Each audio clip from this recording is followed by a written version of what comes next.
when you live in Tornado Alley, it's always good to have friends in the insurance industry and friends that can help you in how to prepare your home for severe weather, and people that study it other than just your contractor who's normally just going to patch the hole. So I have been having these discussions with IBHS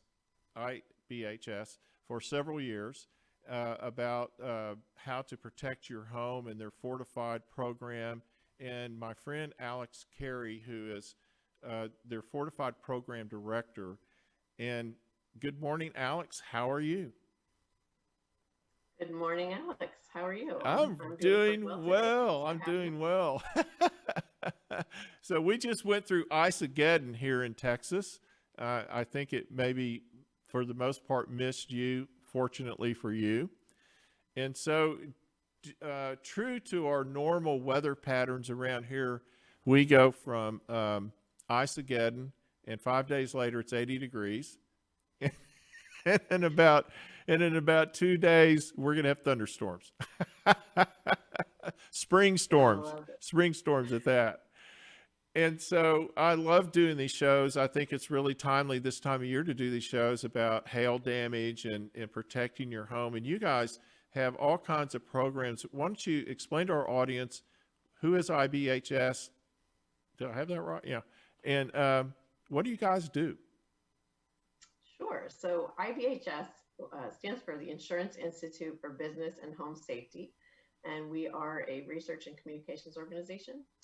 And so we do a wide array of research. We have a full-scale test facility in South Carolina where we're able to test actual full-size structures, both residential and commercial structures, and subject them to a array of risks, such as rain, wind-driven rain, hail. We do a lot of research on hail and wildfire. And we also do a lot of research after storm events. So, for example, we went and did some field studies after Harvey and Michael. And with all of that, we can help provide guidance for homeowners and contractors and insurers on ways to better protect homes and businesses and help them better withstand these various disasters. One of the ways we do that is through our Fortified Home program. And we also have a lot of guidance online for various things. Like we recently launched our Thunderstorm Ready, which is applicable to what you just spoke of today with the spring storms headed our way here shortly. So So that's in a on nutshell. the Fortified has always intrigued me because we adapted in North Texas, and I don't know about other parts of the state. I'm sure they've done it as well. Sort of wind codes from the coastal wind codes.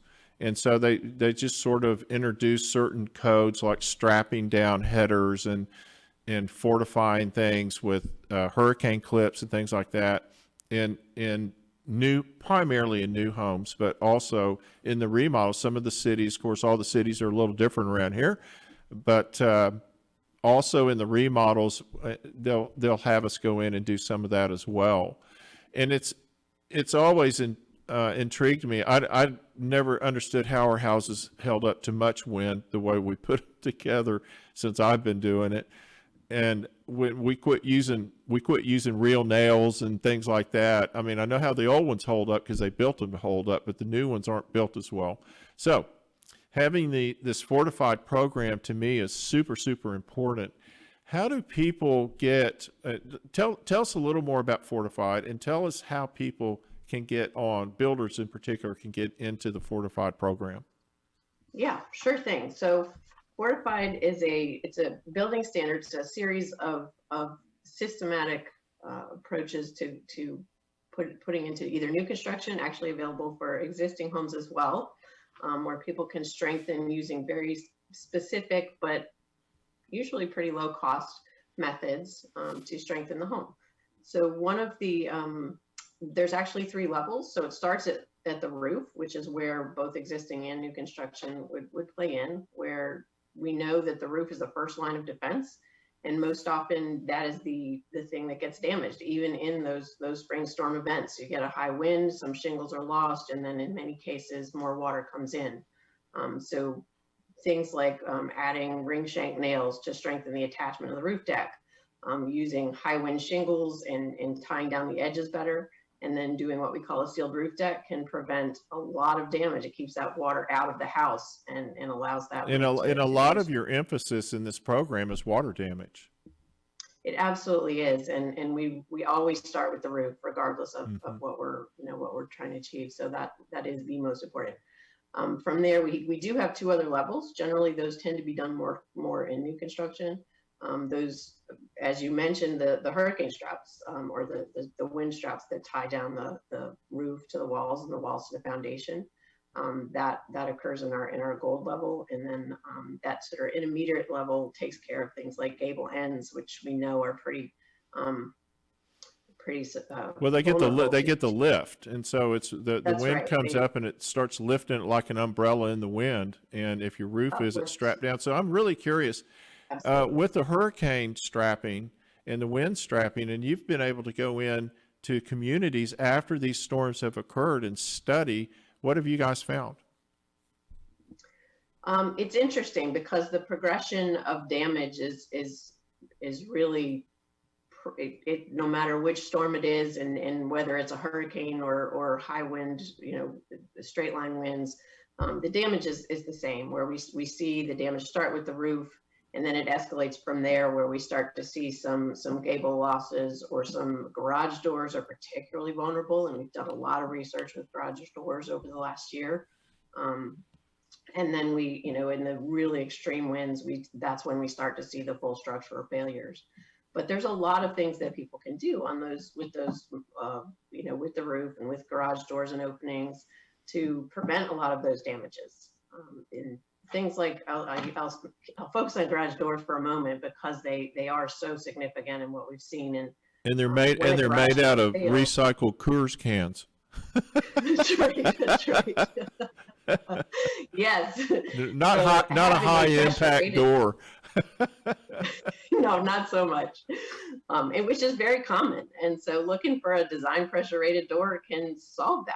And we know that garage doors are what we call damage amplifiers. So when that opening goes, it can create all kinds of roof damage and structural failures in some cases. Mm-hmm. So just replacing a garage door can make a big difference. And the cool thing is that now we have the ability to put a more substantial garage door in, where for years we didn't have a lot of these options. We didn't have a really good sealed door or a really good system to put in that would withstand a high wind in a garage door in particular. You're right. That's a 20 by 18 or 7 foot tall, 18 or 22 foot wide hole in your wall. That's right.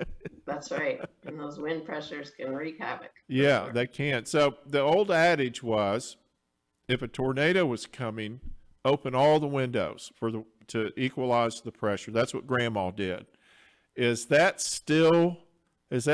I need to go around and open all my windows if a tornado's coming? I'll tell you what, I did that. I grew up in Connecticut, and we didn't know any better either. And so when those storms threatened, we opened our windows. And man, now that I know what I know, I just cringe, and I'm grateful that we never had any real significant damage. So no, do not open your windows.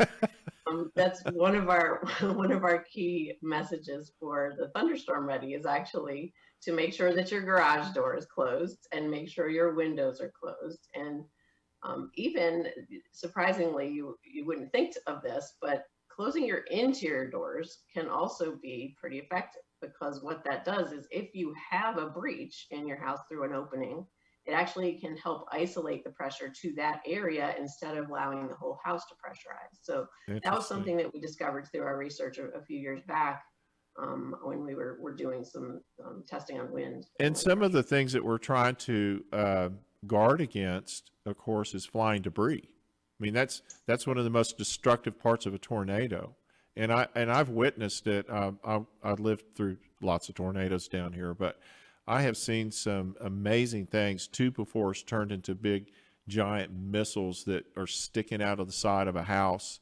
Just incredible how that happens. Yeah, it's amazing what wind can do, and it's really bizarre because sometimes we'll even see things as small as pine straw sticking out of a structural member, and it's just it's incredible the power of wind and what it does in those Yeah. types of storms.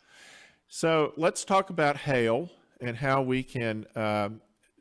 That's usually at some point in the spring around here in Tornado Alley. Of course, hail's one of the first things that we see when a tornado's coming.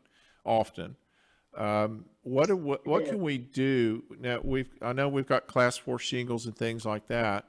Why don't you kind of go through your list of how we protect our roofs from hail? Yeah, absolutely. So I do want to revisit for a moment that making sure that the rest of the layers of the roof are in good space. So when you're re-roofing, making sure that you're doing that sealed roof deck, and that you're putting in the latching down the edges well with some starter strip and things like that. And then when we get to the roof cover, there are hail impact rated shingles that have been in existence for quite some time. We have focused at IBHS, we focused on doing a lot of research on hail because many of the, we are funded by the property insurance industry, and many of you probably know out there in Texas that the insurance industry pays for your roof every few years. And Yes, so they're they really do. interested in helping you and helping themselves to make those roofs better withstand hail. Reluctantly, so I might add. Yeah, right. So we have discovered that not all hail impact shingles are created equal. And we actually do have a wind rating for hail, the shingles that we've tested. We took a lot of the most popular shingles and we put them through an array of testing, and now we actually have some good, better, and actually some pretty poor performing in there as well. Interesting. So homeowners can actually select the shingles that perform best and know that that will help them to keep their roof in better shape, or give their roof a better chance at the next time a hail. Well, and the insurance companies, they give you a little incentive to put a Class 4 shingle on, as I understand. Some insurers do offer some incentives and provide a little bit of a credit for folks that use those shingles. I know that especially in the hail prone areas, we see that quite often. Not all of them. And if you are interested in that, I would definitely check with your insurer, your agent, to see what kind of potential incentives are. The best hail protection, I thought, would be something like a standing seam metal roof. That always seemed to me that would, and then I've gotten up on those things, and I've seen where hail has actually punctured them. And you get these little bitty fissures where that hailstone is hit, and you don't know you've got a leak because you've got maybe ice and water shield or even tar paper underneath that thing. And you may not find out for, years, actually, that you've had this little slow, drippy leak that's kind of wearing everything away. The water creeps in there, and all of a sudden you got a big problem. Is metal the best hail protector, or what is your opinion on if someone came up to me and said, Alex, I want the number one thing to protect my roof from hail, I don't care what it costs? What would you tell them? The most important thing is to make sure, regardless of what type of roof cover you're choosing, is that it has that impact rating. That Class 4 is what you're after. I mentioned that not all Class 4s are created equal, but that will at least assure you that there is a better chance of that roof. It gives it some level of resistance to hail. Now, when you get into hailstones that are 2 inches and larger, there's not a whole lot of roof covers that are going to withstand that type of impact. However, looking for that Class 4, that's really going to be your key. Because that means that product was actually tested and should have some degree of protection against that impact up to a certain point. Let's talk a little bit about wind protection and the fortified recommendations for the straps that we're now going to strapping walls down, where it basically we're taking the rafters and we're making sure that the rafters, the ceiling joist, the walls, or everything's tied together so that by the time it gets down to the foundation, it's all strapped together and it gives it a whole lot more strength.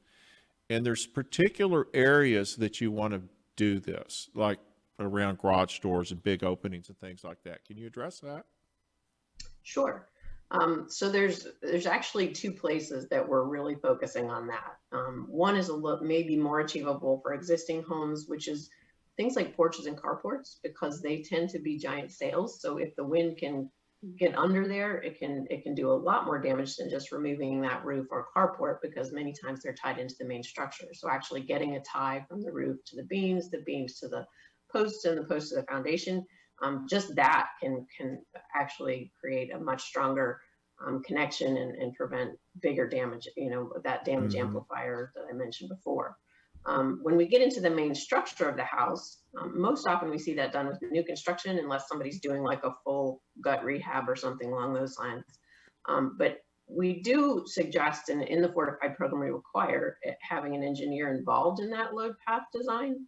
Because I don't, with Simpson and USP, those are the two main providers of straps. There is a wide array of different strapping that you could use, and all of them handle different loads. So getting an engineer to sort of pinpoint which straps should be used is really something that we require in the program and highly suggest. But getting that roof to wall connection, that wall to in some cases wall to wall connection if you're 2 stories, and then that wall to foundation is really critical. With corners and openings, certainly are the more vulnerable parts that are can see those pressures. So particularly large openings, like if you have a large set of windows on a wall, and or particularly if it's like a stacked window where it goes up 2 stories, you really want to get on each side of that and strap that thing down, because that is a huge weak point. I tell people all the time when I'm looking at their houses and they're wondering why they're getting cracks around doors and windows, and I go, well, that's a weak point in that wall. It's not really connected to anything. And so when the wind blows, it actually will rack your house at that point, and that's where it shows up. It'll get a little crack there at that weak point. And so we need to get into a better building practices. And I know Fortified, actually, this is what Fortified teaches, but to get into better building practices overall, we're protecting our homeowners from these susceptible areas with this load strapping, as you called it. Absolutely. Okay, now we've got a few more minutes, and I want to talk about preparing before these storms come in, because you guys have on your website, tell everybody what your website is. Yeah, so our main website is disastersafety.org. And at that site, that thunderstorm ready that I mentioned can be accessed through that site, as well as our hail ratings for shingles can be accessed through there. I love this site, and it's simple, and I'm looking at the page that is prepare your home for spring thunderstorms. And what I like about it is it's not so full of stuff that it makes me crazy. It's like less than 10 items. It's just practical things to do. One of the things that I tell people constantly, I tell them every year, go around and trim your trees or look for dead branches. What happens when a tornado wind, a 100-mile-an-hour wind hits a dead limb? What does it do to it? Yeah, trees can be even live healthy trees can certainly incur damage in tornado events or high wind events. And so we do suggest that people go and especially limbs that are above your home, and even if they're alive and healthy, should be attended to, and getting a tree professional to look at that and make sure that is done properly to maintain the health of the tree. Well, and if you see dead limbs, I mean, the main thing I tell them is if you see dead limbs, get them out of there. Don't absolutely start with the dead limbs for sure. They turn into missiles. Oh yes. And we've seen many a limb through a roof. for sure. Absolutely, absolutely. We see it all the time. Of course, we had a tornado come through Dallas last year. I think it was last year, right through the middle of North Dallas, and and big, beautiful, mature neighborhoods, big, beautiful, mature trees, wiped them out. It was just amazing. And to see the damage, to drive through there and see the damage that happens from that, people, it's really hard for a community to rebuild from that. It takes time. One of the other things that you have on your list is surge protectors for lightning. Why is this important? Well, lightning can do a considerable amount of damage even far from where it actually strikes. So making sure your home is protected with a surge protector is certainly a low cost and easy way to help mitigate some of those damages when these spring storms hit and the lightning is so prolific. I always recommend to my clients that they do a whole house surge protector, and it does multiple things for the home besides just protect it from lightning and power surges. It also helps sort of moderate the electric current going into the house. So it actually helps your appliances and your electronics run smoother and more efficiently because it doesn't have all the little millions of little spikes that are in that current when they're running normally. And so let's see, what do we so also, this one I thought was interesting. I hadn't really thought about this in the past, and that's to install protective screens on your HVAC units. Yes, that is also a very simple and low cost way for homeowners to protect what can be a very costly damage. And that so we have more details on the thunderstorm ready guide on what that looks like. I know that's sometimes a little hard to picture. Yeah. But I would well, those screens will also protect your air conditioning units from the yard man with the weed eater. That's right. That's right. So From a multi-purpose wild weed whacker, right? That's right. And then your fourth item on here is wind-rated garage doors.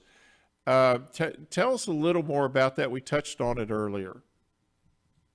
Yeah, so what a homeowner would want to look for is making sure that it has a design pressure. That means that that door system has been tested for higher winds and the pressures associated with it. And the reason for that, again, is because of that, when I mentioned a damage amplifier earlier, what that means is when that door fails, or if that door fails, that can create a lot more damage in your home because the wind pressures get in and they can literally create wall failures or entire roof structure failures, depending on the pressures. So that's a really important measure to take to prevent your home from having damage from high wind. Our garage doors used to be made from steel. In fact, they still call a lot of them steel garage doors, and I'm sure some of them are. But then we went to the lighter grade aluminum. And anybody that's ever backed into their garage door understands it doesn't withstand pressure.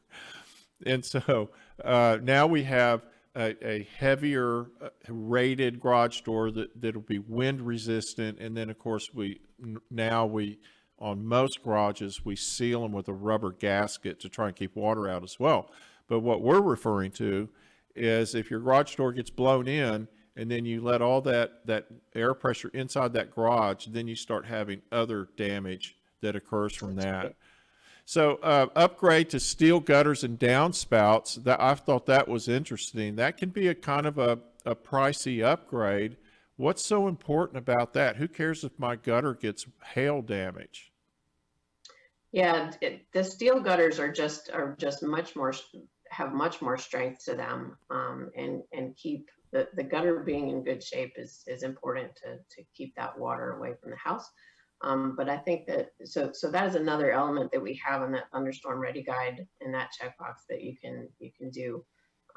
It may be a little more expensive to do that upgrade, but it's really worth it in the long run to prevent that kind of damage. Well, and we talk a lot around here about controlling water. So a lot of what people don't understand with these heavy storms that we're all inevitably going to have this spring and oftentimes into the summer, is that one of the things that's interesting about our area in Dallas, where we're located, is we get most of our rain in about a 20-day period. I mean, inch-wise. We have super heavy rain all at once, and then it may not rain for 3 months. And so Right. water control is super, super important.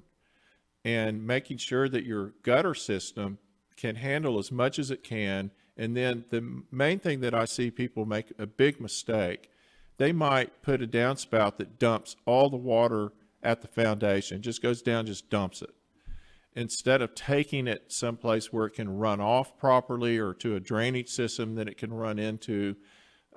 So that really needs to be thought through in all of this, because like you guys keep telling me, and everybody, water is really the big enemy here.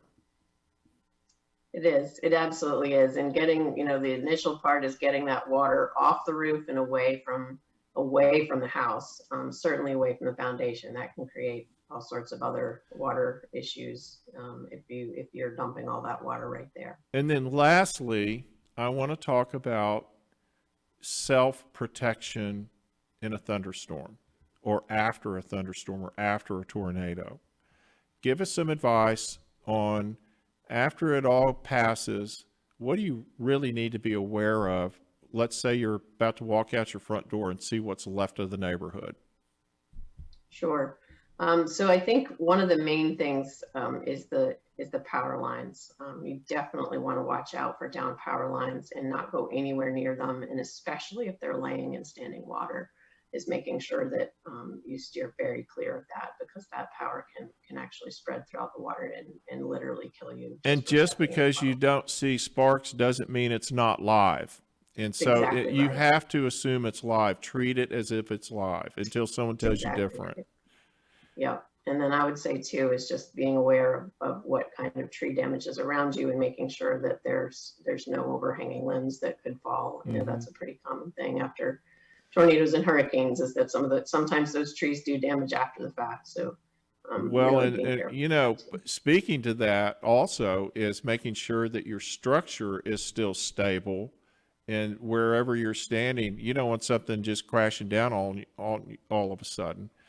And so you just need to be aware. And I like to tell people to keep a little kit in the closet. Like, if you're going to get some new tennis shoes, take your old pair of tennis shoes. They still fit. Put them in the closet. That's like an emergency pair of shoes. If this happens in the middle of the night, what is it that you're going to need? Because it always happens in the middle of the night for some reason.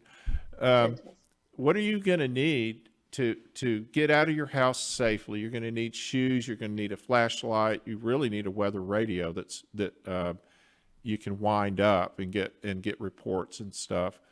But so take care. Self-preservation is the most important part of all of this this time of year. Absolutely.